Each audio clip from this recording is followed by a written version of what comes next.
and happy Friday. Natalie here, one last time for this week, closing out our topic of It's All About Perspective.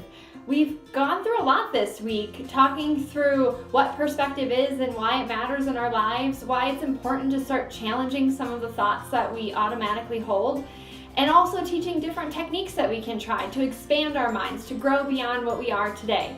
So I have one final activity for you guys, and it is, I will admit, the toughest that I've brought up all week. And part of the reason for me saving this until the very last day is because I think it's important to get our minds kind of working and warmed up to it. Just like I compare brains very much to just a workout. It's, again, a muscle that we have, so it has a lot of the same characteristics as any of the other muscles in our body. So it's good for us to stretch it out, get warmed up, kind of get going a little bit, and then step into the really tough stuff. So with that, I'm just going to kind of jump right into describing this activity. And the point of this activity, again, is just to expand our minds beyond the perspectives that we carry currently. So I call this activity opposing views. And the way that you do this is, I recommend actually writing this one down. All the other ones I think are fun to just mentally play in our heads, but this one I think it's really powerful and it really is tough. So I think it's important to take the time to make it a little bit more permanent and to allow ourselves to process through it on a deeper level. So the first thing that I would have you write down is to pick a view that you carry that's very strong to your heart.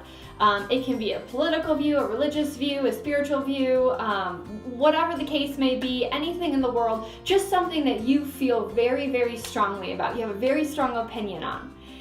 And then once you have your viewpoint written out, I want you to flip the script, and then I want you to write down the exact opposite viewpoint of yours, as much as you can have an opposite.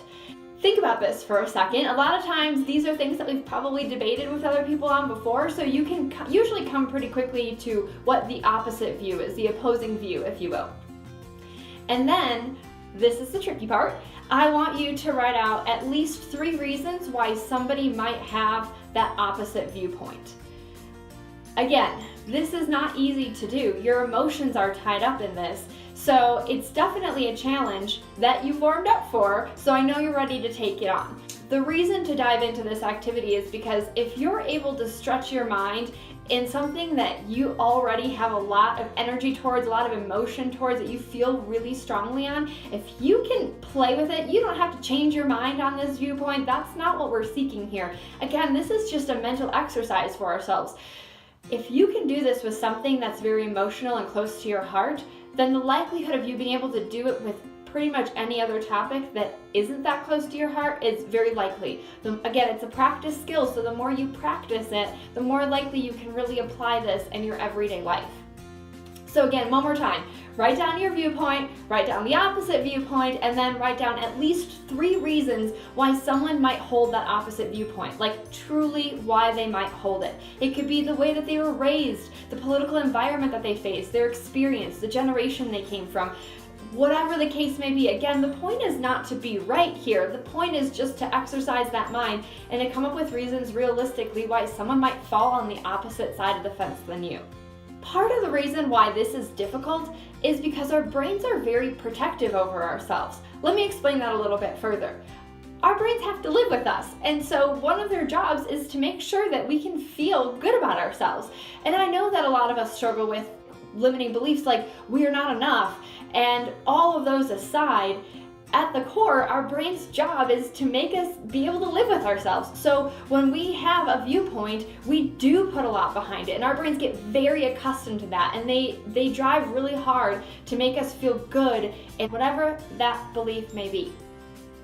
So when you try to practice the opposite, it definitely is asking your mind to do something that it's not very comfortable with. It goes against the very nature, in a way, of what your mind is trying to do, especially that old brain of ours. What I'm asking you to do is to push your brains beyond the limits that we hold ourselves to today. We can be better than we are today. The reason why I think this particular activity is so important is because you see people debating all of the time. You see people on this side and on this side, and they just bash heads and they just go after one another, insult one another, whatever it takes to try and prove that their side is right and your side is wrong. And we live in a really gray world. the fact is that we're all different and we come from different places with different experiences and upbringings, and all of those things feed into where we stand. And the ability to sit down and just have a dialogue where we're listening to each other to actually understand each other's viewpoints and why we might have reached that conclusion and what's really important to us, what we find is that we have a lot more similarities than we ever realized. It's the whole reason why I'm bringing up this topic of perspective. So with that, please practice this. I really, really encourage you to do so, because I think the more that you do this kind of stuff, you're making the whole world around you better. You're making your relationships better. You're making everyday engagements with the world, the universe, and people better. And that's a really, really powerful thing. So before I close out, I just want to leave you with a quote from my favorite childhood movie, which of course is Pocahontas. And this is something that has stuck with me my entire life, and I've listened to it more and more even in my adult life, and I just think these words are so powerful. So I will leave you with them today. And the quote is, "You think the only people who are people are the people who look and think like you. But when you walk the footsteps of a stranger, you learn things you never knew you never knew." So I applaud all of you for following along with me this week.